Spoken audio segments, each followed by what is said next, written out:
दोस्तों ने गोलियां बरसाकर मेरी आंखें छीन ली। लोग कहते हैं आपके बच्चे बहुत सुंदर हैं, लेकिन मैं उन्हें देख नहीं पाता। ये दर्द भरी सच्ची कहानी उत्तर प्रदेश के अनिल कुमार की है, जो बिजनौर का रहने वाला है। आइए जानते हैं अनिल कुमार की जुबानी उनके जीवन की सच्ची कहानी। साल 2009, तारीख 26 फरवरी, दिन गुरुवार। वो तारीख जिसने मेरी रोशनी छीन ली। मेरे दोस्तों ने मेरी ही जिंदगी काली कर दी, दोनों आंखें फोड़ दी। मैं तो हर दिन मन ही मन उनसे कहता हूं कि मुझे जिंदा क्यों छोड़ा। मुझे मार दिया होता तो जिल्लत भरी जिंदगी नहीं जीनी पड़ती। कल तक मैं सब कुछ देख पाता था और अचानक से सब कुछ दिखना बंद हो गया। दूसरों की तो बात छोड़िए, मैं खुद को भी नहीं देख पाता। इससे बड़ा दुख क्या होगा। 3 बार जान देने की कोशिश भी की, पर मौत भी इतनी आसानी से कहाँ मिलती है। जब ट्रेन बस से ट्रैवल करता हूँ और लोगों से कहते सुनता हूँ, देखो उसका बेटा बेटी कितने सुंदर हैं, तब लगता है कि काश मैं भी देख पाता। लेकिन फिर लगता है मेरे बच्चे तो मुझे देख रहे हैं। आज भी 36 छुरे पूरे शरीर में दफन हैं। आप मेरे सिर को छुएंगे तो साफ साफ पता चलेगा कि गाल, माथा, ठुड्डी, आंख के निचले हिस्से सब पर छुरे गड़े हुए हैं। दोस्तों ने यह सोचकर मेरी आंखें फोड़ दी कि अंधा आदमी कुछ नहीं कर पाएगा। लेकिन मैं उस स्थिति में पहुंचा जब मेरे पास एक दो नहीं बल्कि 6 ज्वाइनिंग लेटर थे, वो भी सरकारी नौकरियों के। मेरा नाम अनिल कुमार है, उत्तर प्रदेश के बिजनौर का रहने वाला हूं। अभी स्टेट बैंक ऑफ इंडिया यानी SBI देहरादून में असिस्टेंट मैनेजर हूं। मेरा परिवार शहर के चीनी मिल में काम करता था। पापा मजदूर थे, चीनी मिल में गन्ने की चेन बांधने का काम करते थे। मैं जब 12 साल का था तो पापा के साथ चीनी मिल में काम करने जाता था। गरीब परिवार था, एक आदमी के कमाने से सबका गुजारा मुश्किल था। 4 भाई बहनों में सबसे बड़ा था, लिहाजा मेरे ऊपर बड़ी जिम्मेदारी भी थी। सरकारी स्कूल में पढ़ाई के लिए जाता था। घर के हालात का अंदाजा इसी बात से लगा सकते हैं कि दूसरों की कॉपी के आखिर जो कुछ पन्ने बच जाते थे, उन पन्नों से कॉपी बनाकर मैं पढ़ाई करता था। माँ के साथ लकड़ी चुनने के लिए जंगल में जाता था। रास्ते में जानवरों के पड़े गोबर उठाकर घर लाता था। उन गोबरों को सुखाकर माँ खाना पकाने में इस्तेमाल करती थी। हाई स्कूल में दाखिल के बाद दिहाड़ी करने लगा। दिन के 60 रुपए मिलते थे। साथ ही स्कूल के स्पोर्ट्स कंपटीशन में भी पार्टिसिपेट करने लगा। वहां खेल कूद का माहौल था। मुझे कबड्डी का चस्का लग गया। 2002 की बात है। गांव के कुछ लड़के आर्मी की तैयारी कर रहे थे। उन्हें देखकर मैं भी आर्मी की तैयारी करने लगा। हर कोई पूछता था आगे चलकर क्या बनोगे। मैं कहता था आर्मी में जाऊंगा। 2006 में 12वीं के बाद मैंने बिजनौर यूनिवर्सिटी में बीकॉम में दाखिला लिया। मेरा नंबर ज़्यादा था, एडमिशन हो गया। लेकिन मेरे दोस्तों के मार्क्स कम थे तो उन्हें बीए में दाखिल लेना पड़ा। मैं पढ़ाई और स्पोर्ट्स की हर एक्टिविटीज में आगे रहता था। जब मुझे कॉलेज के NSS कैंप का हेड बनाया गया तो दोस्त मुझसे जलने लगे। अच्छी खासी हाइट, सुडौल चेहरा, पढ़ने लिखने में तेज। मेरे कुछ करीबी दोस्तों को यह बात रास नहीं आती थी। मुझे नहीं पता था कि जो दोस्त मेरे साथ घूमने जाते हैं, उठते बैठते हैं, खाते पीते हैं, वही मुझे अंधकार में धकेलने की प्लानिंग कर रहे हैं। 2009 की बात है। ग्रेजुएशन पार्ट 2 का एग्जाम शुरू होना था। फरवरी का महीना था। कॉलेज में एडमिट कार्ड बांटा जा रहा था। मैं पोडियम पर खड़ा था। सामने कुछ स्टूडेंट बदतमीजी कर रहे थे। लाइन में खड़ी लड़कियों के साथ धक्का मुक्की कर रहे थे। इसी दौरान एक लड़की दीवार से टकरा गई। उसके सिर से खून आने लगा। जब मैंने धक्का मुक्की कर रहे स्टूडेंट्स को समझाना चाहा तो उन्होंने मुझे ही मारना पीटना शुरू कर दिया। मामला प्रिंसिपल के पास पहुंचा। कॉलेज प्रशासन ने उन लोगों को पुलिस के हवाले कर दिया। हालांकि पुलिस ने कुछ देर बाद ही उन स्टूडेंट्स को समझा बुझाकर छोड़ दिया। कुछ देर बाद एक दोस्त ने पीछे से आकर तमंचे की बट बंदूक का पिछला हिस्सा से मेरे सिर पर वार किया। सिर से खून बहने लगा। मैंने दोस्त से पूछा कि तुमने ऐसा क्यों किया। तब उसने कहा हम लोग तो बहुत दिनों से तुम्हें टारगेट कर रहे थे, अब जाकर तुम पकड़ में आए हो। फिर जब विवाद बढ़ा तो प्रिंसिपल ने मुझे घर जाने के लिए कहा। कॉलेज के बाहर 50 से 60 लड़के मुझ पर जानलेवा हमला करने के लिए इंतजार कर रहे थे। मैं किसी तरह से पीछे के गेट से डॉक्टर के पास गया। सिर पर बैंडेज पट्टी लगाए घर पहुंचा। मेरी हालत देखकर घर वाले सुन रह गए। घर में रोना धोना शुरू हो गया। माँ पापा ने कहा आज से कॉलेज जाना बंद, जिंदा रहोगे तो कुछ ही कर लोगे, अब ये सब मार देंगे तुम्हें, भले तुम पढ़ो लिखो नहीं, कम से कम ठीक तो रहोगे। कुछ दिनों बाद दो तीन दोस्त घर आए। उन्होंने कहा कॉलेज नहीं जा सकते हो लेकिन शादी में तो चल सकते हो। मैंने भी सोचा ये तो मेरे दोस्त हैं, ये मेरे साथ कुछ गलत नहीं करेंगे। मैं उनके साथ बाइक से चल पड़ा। बिजनौर के शक्ति चौराहा पहुंचते ही दूसरा दोस्त आ गया, मुझे रोककर बातों में उलझाने लगा। कुछ देर बाद देख रहा हूं कि मेरे चारों तरफ 50 से 60 लड़के खड़े हैं। सभी के हाथ में तमंचा और हॉकी स्टिक है। उनमें से कुछ मेरे खास दोस्त भी थे। मैं समझ गया ये मेरा आखिरी दिन है। पहले उन लोगों ने मारपीट शुरू की, फिर फायरिंग करने लगे।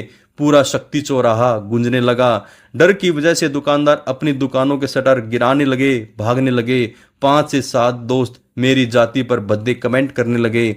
मैंने उन्हें समझाने की कोशिश की, कहा कॉलेज में इतना बड़ा झगड़ा भी नहीं हुआ था कि तुम लोग मेरी जान ले लो। ट्रैफिक पुलिस चुपचाप खड़ी तमाशा देख रही थी, किसी ने बीच बचाव करने की कोशिश नहीं की। इतने में एक दोस्त ने पीछे से आकर सिर पर किसी वजनदार रोड से मार दिया। मैं बेहोश होकर जमीन पर जैसे ही गिरा, दोस्तों ने देसी कट्टा निकालकर मेरे चेहरे पर फायरिंग शुरू कर दी। गोली के 34 छुर्रे दाग दिए। खून से लथपथ मैं जमीन पर तड़पने लगा। वहां खड़े बाकी के लोग तमाशा देख रहे थे। जहां यह घटना घटी वहां से कुछ ही किलोमीटर की दूरी पर मेरा छोटा भाई एक मोबाइल सेंटर पर काम करता था। किसी ने उसे बताया, तब वह भागा भागा आया। मुझे जिला अस्पताल ले जाया गया। वहां से मेरठ और फिर दिल्ली एम्स पहुंचा, जहां ऑपरेशन हुआ।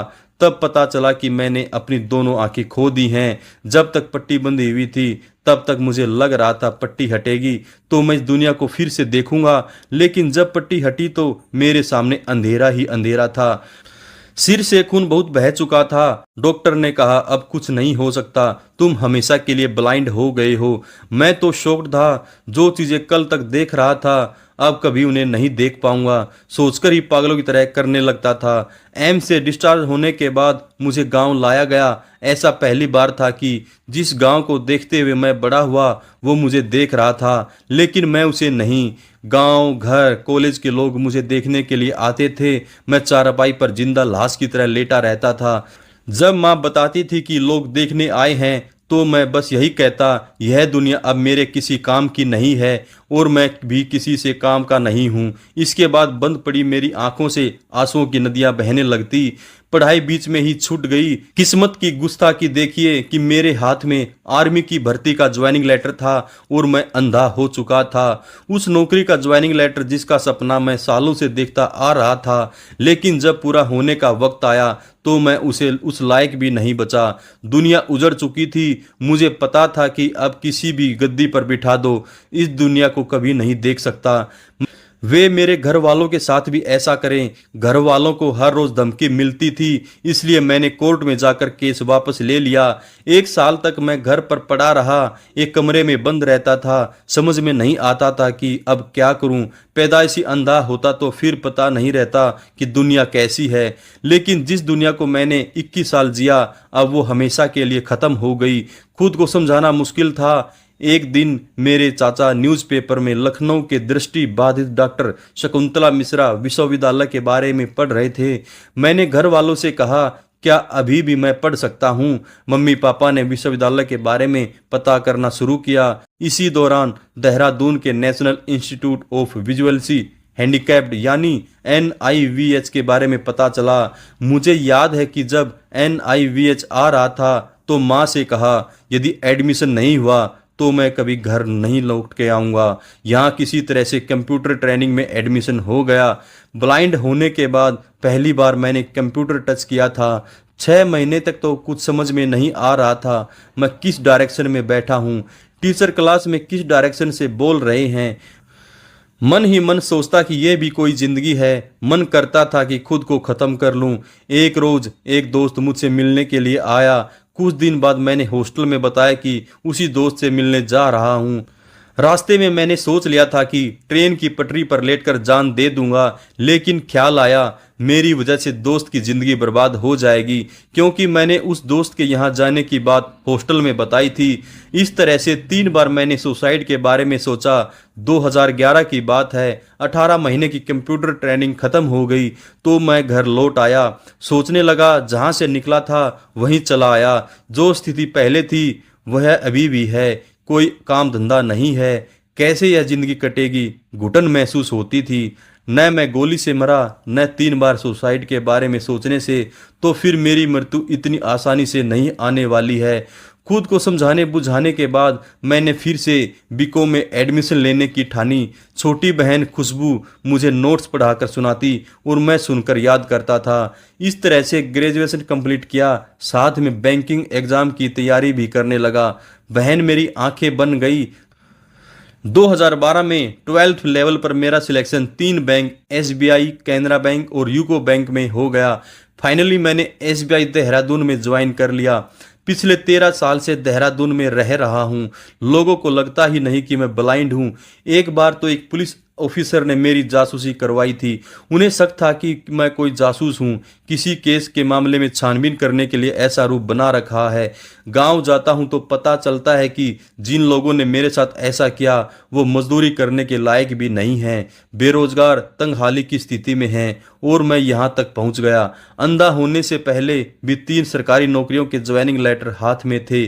अंधा होने के बाद भी 3 ऑफर लेटर।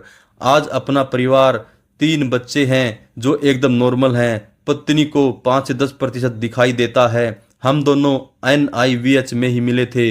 दोनों बच्चों को पालने से लेकर घर का सारा काम, खाना पीना, सब कुछ हम दोनों करते हैं। जब बच्चों की तबीयत खराब होती है तो मैं अकेले उन्हें डॉक्टर को दिखाने के लिए ले जाता हूँ। अब जिंदगी से कोई मलाल नहीं, सिवाय इसके लिए मैं अपने बच्चों की शक्ल भी नहीं देख सकता हूँ। देखता हूँ पर महसूस करके। दोस्तों, अगर आप सभी को हमारी ये सच्ची संघर्ष की कहानी अच्छी लगे तो हमारे चैनल को लाइक, शेयर और सब्सक्राइब जरूर करें। नमस्कार, धन्यवाद, जय हिंद, जय भारत।